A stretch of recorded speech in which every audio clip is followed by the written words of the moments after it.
ndeko na ngai nde toye kokutana na ambassadeur oyo bacongolais basepeli na ye. Depuis histoire et banda ambassadeur d'Afrique du Sud, il est l'unique et le seul ambassadeur au Congolais basepeli na ye. Et pourquoi Congolais basepeli, Congolais Afrique du Sud? Pourquoi basepeli na ye? Parce que ambassadeur azalaka kala na komo ya mpoko, mobumi, moyini, mokangisi, mabe nyonso ya mokili azalaka na yango. Un ambassadeur c'est le petit président ya communauté na Libanda. Nous sommes toujours en Afrique du Sud. Pourquoi est-ce que le président de la République n'a pas? Mais c'est qu'un peu confusé aux Congolais. Les Congolais, c'est un accident. Je me souviens de l'église. Pourquoi mon anaté a yo kanate? Les Congolais ba coup fatalité. Ba zo ba problème fatalité. Par contre, azo kangisa kutu ba Congolais. Azo kangisa ba Congolais. Et l'ambassadeur qui passe à la télé pour critiquer ba Congolais ba zo ba voyou. Pourquoi là dans le binomoko? Alors Zamba yo qui connaît les Congolais, mais son Excellence Félix Antoine Tshisekedi, que je salue en passant, Beto ya solo, il est en très bonne santé. A Outiko, tu as l'habitude d'ambassadeur Yasikana Kombo ya Fidèle Moulaja. You are welcome, Fidèle Moulaja, ma Congolais, nous sommes à Sepeli d'ailleurs. Mboula na Mboula, passeport, ils ont maraté l'Afrique du Sud. Parce que bon, balembi. Talami lelo ya ba Congolais Afrique du Sud. Lelo Fidèle Moulaja, ambassadeur aye, a résoudre ma problème, il y a ba Congolais. Toko yambaye kalami qui était beaucoup na ye. Ba question yabino, ba réponse na ye. Pas trop de commentaires. Tout côté na kati, tout landa ambiance sur la kati. Ba Congolais nous soyons yebi. Ba outa Afrique du Sud, ba la Kinshasa, ba za awa. Ceux qui ont besoin au monde à Mike Alomba, au monde awa. Lelo, on a besoin de Pichu Mweme, au monde awa. Alerte. On a besoin de Tienne Kabila. Donc ba Congolais nous soyons yebi dans l'Afrique du Sud. Lelo ba za awa. Pas trop de commentaires. Tout côté na kati.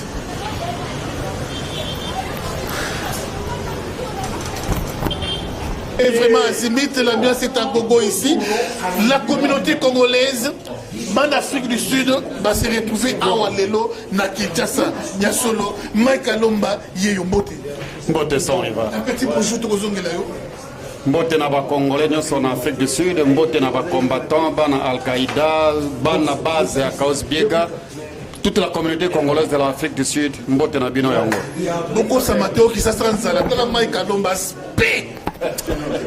Ndeko Mbote. Mbote papa. Nous n'a pas d'Afrique, c'est juste un petit message. Bon, Tozali, hein. Toye comme ambassadeur là, Tozali ko sala oyo bolingi et salé. Bosambela ga nzambe asalisa. Donc on m'a cassé ma bille, puis tu alertes. Bah bouger vraiment, bah bouger Cape Town, bah bouger Djoubou, puis tu alertes yo combattant Kanda, bonjour. Bonjour sans rival. Moi Mbote ba Orlando pas petit Pasi. Bande réunion sur Cape Town, Bloemfontein, Johannesburg, Durban, Port Elizabeth, tous ensemble. Alors toye pour la cause commune. C'est-à-dire cause Nabino, nous ne sommes pas venus ici pour Tobo Sanabino. Alors Borolanda et Koleka, sans beaucoup faire de commentaires, vous allez suivre ces Pichou Alert autrement dit Nyamakanza. Balia Genaba pour Alnae. Nyamakanza, ya solo à tout seigneur, tout honneur, ceux qui m'ont salé le Koyamala, Moutikato, Betelaï Maboko, si les combattants ont pu résister jusqu'au succès. Oyo, sur le fils de la réussite, c'est grâce aussi à cet homme qu'on appelle Sadio, secrétaire, Yaba combattant. Tika était au plus quand même à ta félicitations. Félicitations. Enchanté sans rival et sans concurrence. Nabandela na escalator, Zulu, Pichu Ndoko, Oyebi, Dokumbangu, Petit Nangayi, Pati Ndoko, Oyebi. Bon, de toutes les façons, l'Islam Moulaï. Nabo Sanyoto, Kandolo, Nabo Sanyote. Nabo Sanyote, de toutes les façons, Baïmoto Kuna na Cape. Yo, ma vinga Kuna na Nini na Durba, Nabo Sanibinote. Ken Petit Nangaï. Djeva Fili, de toutes les façons, depuis Toya Congo, boyebi ba makambu bolanda yango na ba page électronique ba biso yo donc Outiakoko c'est la moninga azate donc de toutes les façons nzambe kaka allez ingeta force ouais ingeta sexadio santé vandi ya solo yeyo mama Jeannette babi mama Kin Malebo yeyo toujours en forme. Au bête de la raté, au son engagé. Marakata na raté, yo ebika. La pesi mbote na Al-Qaïda, ba combattant surtout en Afrique du Sud. De ko kutana lelo na bande ko na biso, voilà message na pesa bino boza bien, biso betoza bien donc ndaka, donc continuer ka. Si mbote taye wa. Ah, la pesi mbote. Tanga kombo. Ça y va. Ah, la peste Mike Moubito, Mbote Belé, la Mike Moubito, qui m'a les beaux, toujours. Merci beaucoup.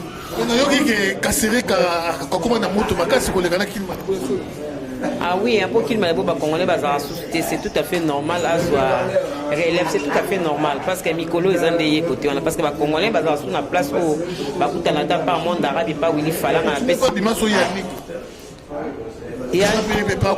Yannick ni anayebi père Aleki na pesi mbote belé père Aleki mbote belé Yannick ni ya mokonzi ozongela masolongo bo comprendre kaka ya solo bana Djobour ba bana Afrique du Sud moto zali en tout cas boule salami kitoko toye ko sala retrouvaille wa bana Djobour ba vie ba mbibiso donc biloko ezobela kala mingi te quoi donc ça arriva very soon masola kitoko zo kuna na Djobour. Donc, Bana Pretoria, Bana Jubek, Bana Daben, donc very soon, ambassadeur à Sikazoya, Talaranga, papier lek, Naza, Namasolango, donc ça arrive à Bundi fort. Organiser tout à Djobour, Toya, Koto, pour Masola bien à Koto. Donc, on a les liens au fond, ils sont tous ensemble, good job, nous sommes Moussalango, ils sont tous les lits, ils sont tous les lits, donc, merci vraiment ya solo bino mobomona ya solo pour l'unité to petra ka merci na batu oyo basala musala kitoko lokola basami boyoko sami boyoko oyo mokile yebi vraiment sami boyoko a beaucoup fait ya kuluka ko des amis ngité basona ndoko to moi libo bon c'est Maurice Aliga qui non yo mo yebi ambassadeur à Soya et le ça bien que toujours ya biso sikoyo oya musala na biso musala ya bien. Biso surtout Kende, maman nous Gambela, combattant, tout soutenir, tout même un cahier de charges. Ce qui est important, tout Kende Koué Bissaye, besoin de biso, tout le monde a résoudre en haut, n'a pas à kin. Si madame Nombo t'était Avion déjà. Tout le monde est là. C'est vrai. Merci, c'est toujours notre très bien. Voilà, ça fait plaisir de retrouver les nôtres ici au sol quinois. Il y a solo cahier, babi maître cahier. Il y a famille sportif. Hôtel maître Oavima. Mbote, allez toquer. Ngala toujours dans le système. Voilà, en tout cas, biso baza kuna this is Kinshasa. The way that they all saying like this is South Africa, but now it's Kinshasa. We in Kinshasa. Donc, plaisir à toi. Comment on a passé à Pascal na Katanini et puis na mona ba oyanga to uti na bango musika ba oyanga to bundi na bango bitumba elongo ti to koma na sika to komia wa en tout cas nga pena na sepeli nde to mona ni boy ba mettre no pisimbo te ba mettre tout on se bat pour votre cause là donc biso dozali mettre na opesa bino nyonso mote mettre Ricky Michola Maître Didier Mbouy Badibanga, Maître Van Damme Mbouy, merci, félicitations pour notre combat et tous les cas. Donc, tous arrivent vraiment pour tous les gens et ça arrive vraiment bien. Mettre tout, mettre Tchenche, mettre Razé Mourazona, tout l'anga tout et Bino Boyebi, mettre Mukishi, tout Bozali, mettre Boss Dodo Moukadi. Nabobo Sanayote, Boss Dodo Moukadi, Eric Rambo. En tout cas, l'émission est à Pascal, Naboy Nangana, monopolisé Maloba. Donc, ça la peine bien. TikTok vraiment, il y a seulement des comos, la narakono sur le monde. On va dire, on a demandé la case Eric Dienga, mon conseil, moi, respect. Bonjour. Bonjour, mon frère. Qui m'est allé, oui, merci Mingi. Biso Yobana Djobour. Nous sommes là, sur place à Kinshasa. Tu as précédé Bino, tu as représenté Bino très valablement. Alors, le Leza Mokolo, Sangani Pekoto, tu as dit, on a boté la Kama Kamoude, nous sommes les Kanabili, besoin en direct. Et c'est moi, Mingi, merci beaucoup, Sangiwa. Eh bien, voilà, comme vous le savez, à tout seigneur, tout honneur, comme je l'ai toujours dit, c'est un monument très connu, très célèbre. Il s'agit d'Étienne Kabila. Étienne Kabila, le fils de Mouzé Laurent Désiré Kabila, est avec nous aujourd'hui. Lui aussi a vécu en Afrique du Sud. Il était plus à Cape Town. Étienne Kabila, bonjour. oyebisaki nga te réunion ezali awa ngai nazalaka na mikolo nyonso babe communauté congolaise obengaki nga mpe te ngai nazotuna eske oya na micro na yo olingi naloba nini problème eza te bazolanda ngai bayeba ke tozose togeda te tokomi awa alebokimi biso ya solo Etienne Kabila moi souvenir ka moko ya mabe ya ambassadeur akala ya nani ambassadeur akala bon ngai ekitike mpenza te oyebi nga so naza na exil bon so oza na exil okozesa en contact na ambassade na yo te donc na bana okipelanga mpe te makambo ya ambassadeur wana talisa to Cape Town tokipaka mpe makambo ya ambassade te je venais ma petite bonne vie à Cape Town c'est tout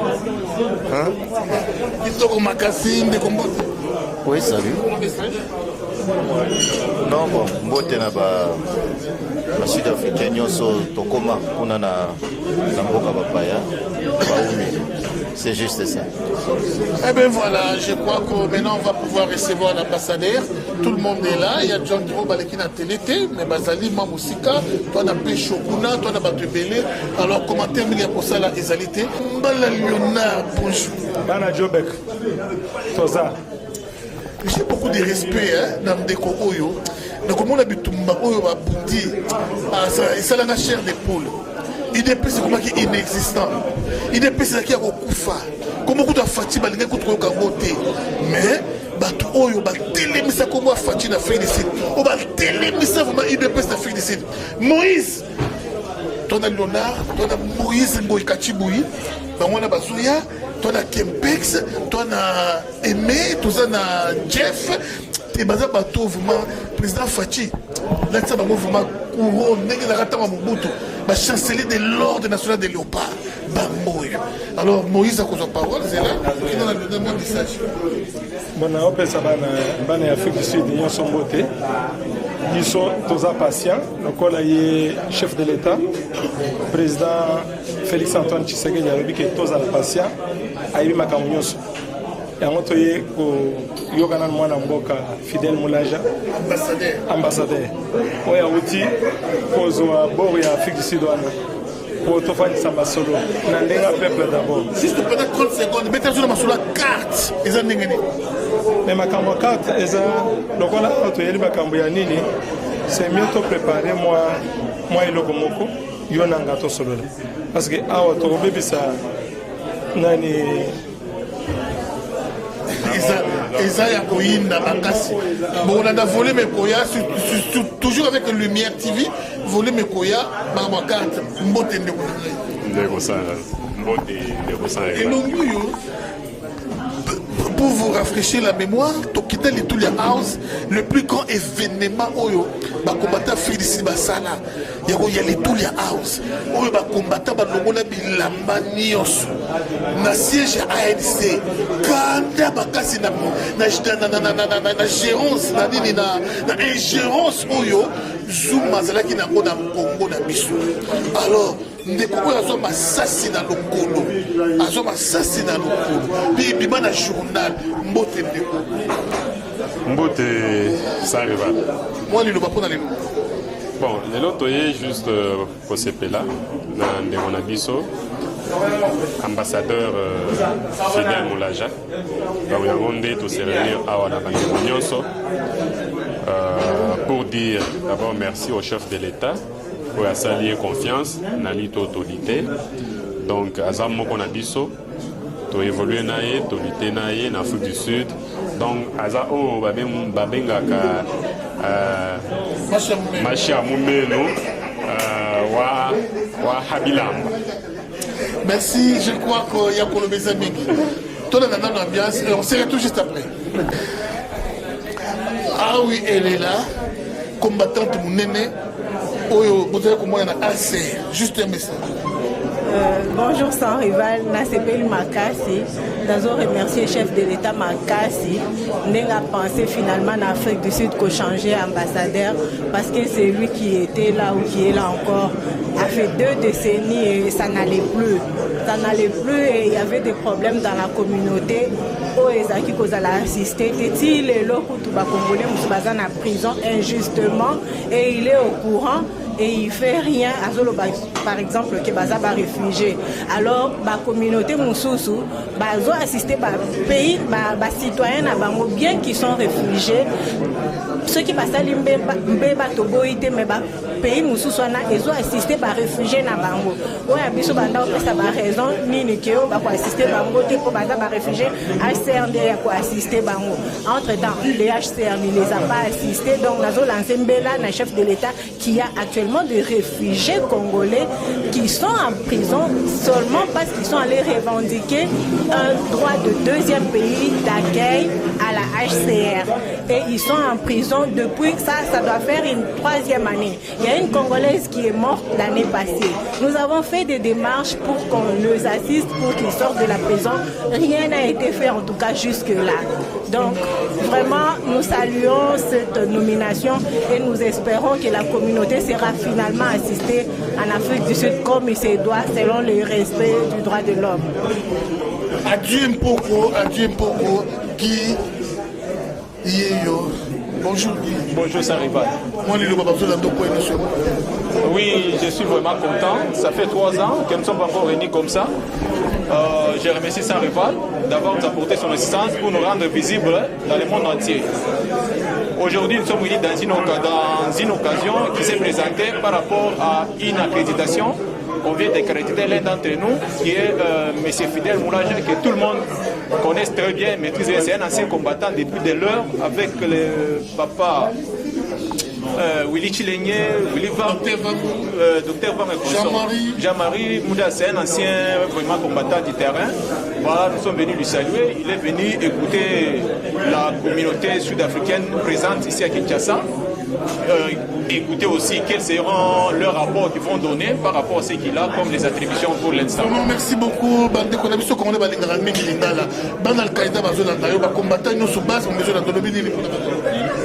Ville, Masolo eza bino andako. Masolo yango ya ndako. Kala mingi te banyo so bazokita awa. Toye koyamba mokonzi oyo bapesi responsabilité pour akamba biso en Afrique du Sud. Tout le monde tozala en ligne, ceux qui se mobilisent mokolo yango tozala na rapport poto ya pai na esengo et kosala moi bien lisusu makasi. Merci beaucoup, c'était le combattant Guy, en tout cas vraiment kitoko mingi vraiment kitoko toko tiki bongo falo balika moko Moïse ko kachiboyi yeyo Moïse moi le babalo la to partout. Oh Saint-Rival, l'homme du peuple. Bato batele misaki bete la IDPS kasi ba moso bandi makate combattre mais jamais abattu to bondaki to koto la prison mo kotalaka les lots les ramasser les herbes de loba ba comme moyen to bezate mon sala il faut l'exception qui est bogas na biso.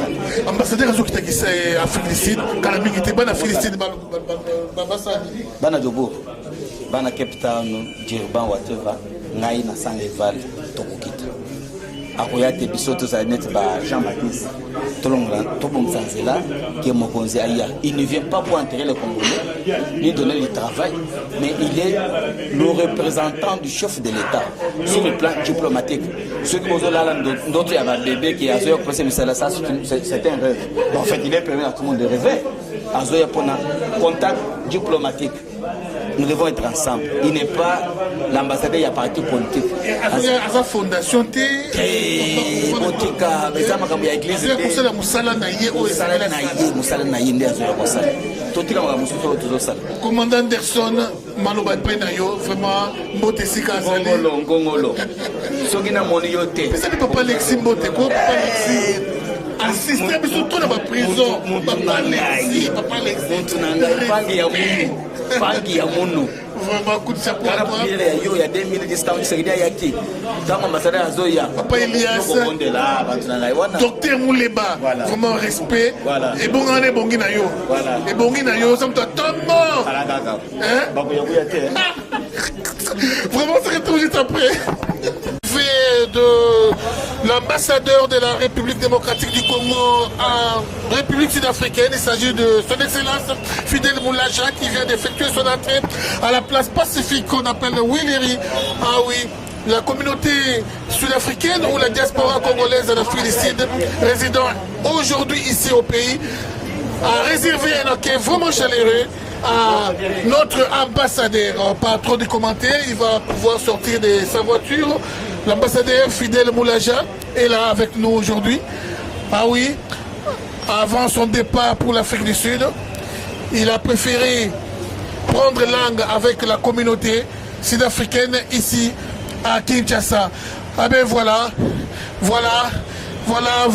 son Excellence l'ambassadeur Fidel Moulaja. Eh bien voilà, nous disons merci à Fachi, nous disons vraiment merci à son Excellence pour avoir pensé à la communauté congolaise.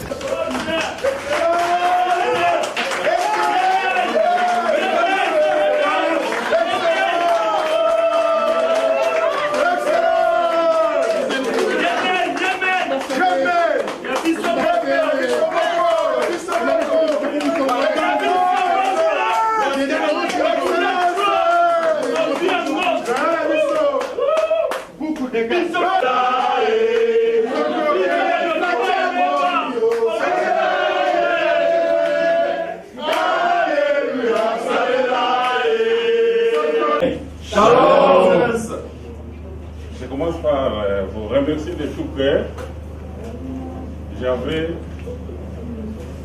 J'ai prié vous rencontrer le plus rapidement possible. Malheureusement, on avait beaucoup d'occupations.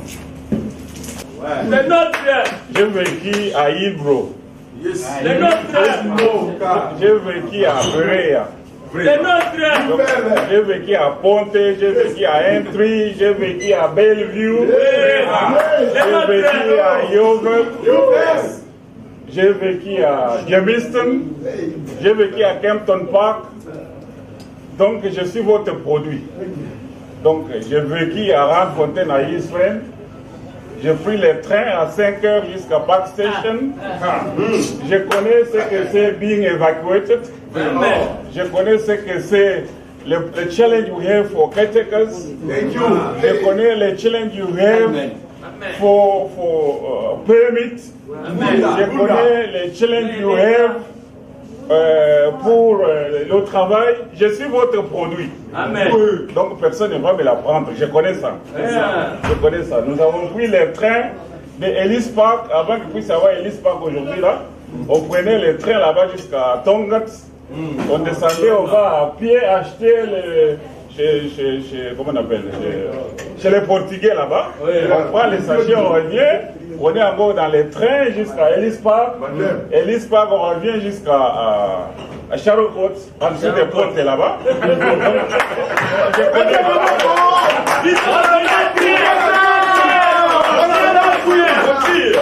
Donc personne ne va me l'apprendre. Donc je suis votre produit. Et je ne suis pas votre chef, je suis votre... Quand Dieu vous élève, ce n'est pas pour cracher sur les vôtres. C'est pour que vous puissiez les servir. Donc je suis là pour vous servir. Pour faire une différence, une grande et une rapide différence. Une différence rapide. Vous pouvez vraiment compter sur le Seigneur. Je crois que nous allons nous y mettre aussi rapidement possible. Je connais les défis qui nous attendent. Je connais les problèmes sérieux que nous avons chez nous. Vous savez que je ne vous apprends rien. Notre diaspora, je crois que c'est la meilleure. Amen. La diaspora sud-africaine, c'est la meilleure. Bon, je veux dire un plus sur notre diaspora. Depuis le dialogue inter-congolais, vous voyez ce qui s'est passé. Depuis que le président Etienne a commencé à venir en Afrique du Sud, vous voyez comment nous étions mobilisés pour l'accueillir. Vous avez vécu le temps que papa Etienne est resté en Afrique du Sud, comment nous avons travaillé jusqu'à aujourd'hui. Je crois que la diaspora sud-africaine mérite d'être applaudie ici.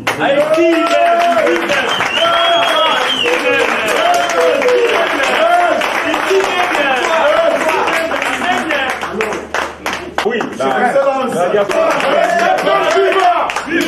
Viva! Pretoria, viva! Viva! Bon Elisabeth, viva! Viva! Kinshasa, viva! Viva! Viva! Viva! Viva l'ambassadeur! Amen. Comme je le disais tout à l'heure, je connais les réalités qui nous attendent. Je connais cela. Je vais les énumérer certains. Le problème des passeports, c'est un défi sérieux que nous avons chez nous. Amen. Les problèmes des passeports. Il y a les étudiants qui ont eu des sérieux problèmes parce qu'ils n'avaient pas les passeports. il y a nos frères qui ont perdu leur boulot parce qu'ils n'avaient pas de passeport. Non pas seulement ça, ils ont payé. Ils ont payé, ils se retrouvent, on ne sait pas les rembourser leur argent et ne savent pas aussi entrer en possession de leur passeport. Ça c'est sérieux. Les défis que nos frères ont de quitter Cape Town, venir jusqu'à Johannesburg. Les défis que nos frères ont de quitter Durban jusqu'à Jobourg. Tous ces défis-là, je connais. Les défis que nos étudiants connaissent, les enfants, les étudiants, on doit reconnaître les mérites de nos enfants, les étudiants. Donc nous devons travailler sur ça. Les différentes catégories sociales de nos compatriotes en Afrique du Sud. Nous avons les mécaniciens, nous avons les électriciens, nous avons les ingénieurs, nous avons les médecins, mais nous devons nous organiser. Nous devons nous organiser. C'est-à-dire que lorsque Dieu vous élève là-bas, il ne faut pas commencer à cracher à ceux qui suivent, ceux qui sont en dessous. Nous sommes tous les mêmes. Nous devons garder ça. Comparativement avec d'autres ambassades, vous voyez même d'autres petits pays à Pretoria, les ambassades, il n'y a pas de pareil avec la nôtre en Afrique du Sud. Ce sont des urgences auxquelles nous devons nous atteler le plus rapidement possible. C'est-à-dire que le Congolais, quand il est à l'ambassade, il doit se sentir chez lui. Je suis revenu chez moi. Mais aujourd'hui, là, tu vois l'ambassade de loin qui a même peur d'accéder là-bas. Mais le moment est venu, nous devons travailler ensemble. Nous devons travailler ensemble. Vous voyez par exemple sur le domaine, parlant de business. Les avions qui quittent l'Afrique ici, qui viennent ici, ils sont pleins. Retour, ça rentre vite. Pourquoi on ne peut pas capitaliser le retail load? Pourquoi on ne peut pas capitaliser ça? Pourquoi est-ce que nous importons seulement? Est-ce qu'on ne peut pas voir comment nous vont commencer aussi à exporter vers l'Afrique du Sud? Qu'est-ce qui manque? Donc nous devons nous asseoir et puis voir. Quand vous allez en Europe, vous voyez, il y a les pondos, les matembele, tout ça, ça arrive là-bas à Bruxelles. Mais les nôtres, les produits qui arrivent chez nous, à partir de Ouattambo, déjà c'est retenu, on prend, on jette ça dans la poubelle, etc. Nous devons améliorer ça. Nous devons encourager ça. De sorte que nos mamans-là qui vendent à Gambela puissent avoir les produits normalement. On ne doit pas être toujours par fraude. Donc nous devons parler avec les autorités sud-africaines pour que nos produits aussi entrent en Afrique du Sud, pour que le nôtre puisse aussi se retrouver. Au lieu de faire en sorte